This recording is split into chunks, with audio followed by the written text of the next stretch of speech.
আমরা আমাদেরকে তো করি কয়টা লাশ দেখার পর সচেতন হব, কয়টা লাশ দেখার পর সচেতন হব। এখনো সচেতন হতে পারি নাই। পৃথিবীর বিভিন্ন দেশে হাজার হাজার লাশের মিছিল হচ্ছে, এখনো সচেতন হই নাই, এখনো সচেতন হই নাই। কয়টা লাশ দেখার পর সচেতন হব?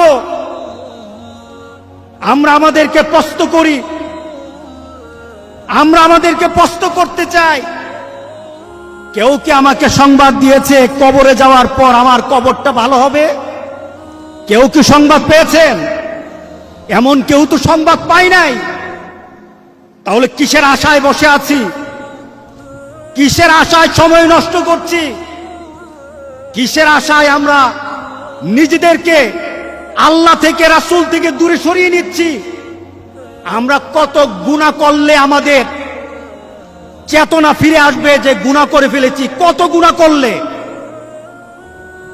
গোটা পৃথিবীর দিকে তাকিয়ে দেখেন, গুনার কারণে আল্লাহ সুবহানাহু ওয়া তাআলা গজব দিয়েছেন। জারাল ফাসাদু ফিল বাররি ওয়াল বাহর বিমা কাসাবাত আইদিন নাস। এই পরিবেশ সৃষ্টি হয়েছে গুনার কারণে, আমাদের নিজের কামাইয়ের কারণে। গোটা পৃথিবীর দিকে তাকিয়ে আবার চিন্তা করেন আর কত গুনাহ আমরা করতে চাই। আমরা যদি আমাদেরকে প্রশ্ন করি, সময় চলে যাচ্ছে, সময় চলে যাচ্ছে, মনে হয় যেন হাতে রাখা একটা বরফ, সে বরফটা আস্তে আস্তে যেমন গলে যায়, আমাদের প্রত্যেকটি জীবনের অবস্থা তেমন আস্তে আস্তে আমাদের জীবনের বরফ তেমন গলে যাচ্ছে। কতক্ষণ সময় গেলে আমরা চিন্তা করব, সচেতন হতে হবে। নিজেকে প্রশ্ন করি, নিজেকে প্রশ্ন করি। এখন যদি আমি প্রশ্ন করি যে কখন আমরা তৃপ্ত হব দুনিয়াকে পেয়ে, দুনিয়ার আনন্দ পেয়ে? ঈদের সময় চলে আসে, ইবাদতের সময় চলে আসে, আর আমাদের গুনার ব্যবস্থা শয়তান সুচারুভাবে আমাদের জন্য ব্যবস্থা করে দেয়। আপনি নাটক দেখে তৃপ্তি পেতে চান, আপনি সিনেমা দেখে তৃপ্তি পেতে চান, গান শুনে আমরা তৃপ্তি পেতে চাই। কত গান শুনলে তৃপ্তি হবেন? কত নাটক দেখলে তৃপ্তি হব আমরা? কত সিনেমা দেখলে তৃপ্ত হব আমরা? সময় তো চলে যায়। যুবকদেরকে বলে দিয়ে, যুবক ও যুবকেরা জেনে নাও, তোমার মতো বহু যুবক তার যৌবনের তাড়না নিয়ে রাস্তায় হাঁটতে পারে নাই, ঢলে পড়ে গেছে। সে কখন দুনিয়া থেকে চলে গেছে কেউ টের পায় নাই। লক্ষ যুবক পৃথিবী থেকে বিদায় হয়ে গেছে।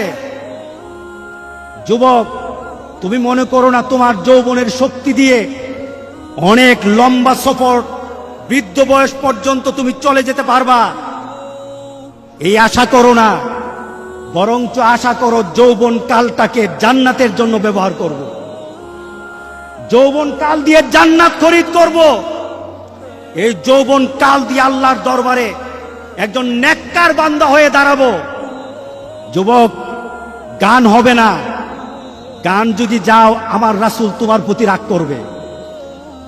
নাটকে যদি যাও আমার রাসূল তোমার প্রতি রাগ করবে, আল্লাহ রাগ করবে। চলুন আমরা সবচাইতে বড় একটা জিহাদ করব। রাজি আছি সবাই? রাসূল সাল্লাল্লাহু আলাইহি সাল্লাম বলেছেন, আফজালুল জিহাদ জিহাদুন নফস, নিজের আত্মার সাথে জিহাদ করা, এটা হলো সবচাইতে বড় জিহাদ। আনিল হাওয়া, নিজের কুপ্রবৃত্তি, নিজের চাহিদা, যা চায় সেটাই করব, এটা হবে না। আল্লাহ রাসূল যা চায় এটাই আমরা করব ইনশাআল্লাহ। বলে তোমার কাছে ভিক্ষা চাই, একটা অর্ডার হবে তোমার, তুমি শুধু একটা অর্ডার করবে। গোটা পৃথিবীতে ছড়িয়ে ছিটিয়ে থাকা এই করোনা এক সেকেন্ডও থাকতে পারবে না, শুধু তোমার অর্ডারের দরকার। আর আমরা তওবা করি, আমরা তওবা করলাম, আমরা আর গুনার দিকে ফিরে যাব না, গুনাহকে আমাদের আকর্ষণের জায়গা বানাবো না। মসজিদ আর ইবাদতের জায়গাগুলি আমরা আমাদের জীবনের আকর্ষণের জায়গা বানিয়ে নেব। সবাই বলেন আল্লাহুম্মা আমিন।